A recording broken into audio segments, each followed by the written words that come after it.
ტერიტორიაზე გამართულმა კონცერტმა ანშლაგი ჩაიარა და ტრადიციულად ფოიერვერკით დასრულდა. ვერასთან ერთად სცენაზე ამერიკელი შემსრულებელი კრის სტაილი წარსდგა მაყურებლის წინაშე. მორიგი კონცერტი უკვე 8 სექტემბერს ბორჯომში გაიმართება. დიდი მადლობა ქუთაისი, ძალიან მიყვარხართ. ქუთაისი ცნობილია, რომ თანამედროვე მუსიკის საქართველოს შეგეცრო, რომ ჰიპ-ჰოპის რეპის დედაქალაქია. გაამართლეს მართლა ეს ასე ვთქვათ ტიტული ქუთაისელებმა.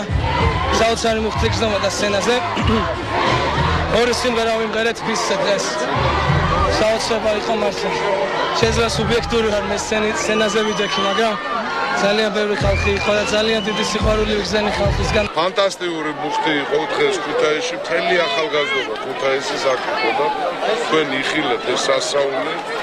როგორი ნიჭიერი კაცია, როგორი ტალანტი აქვს ვერა ივანიშვილს და როგორი დიდი სიხარული და დიდი ენერგია შეძინა ჩვენ ქალაქს.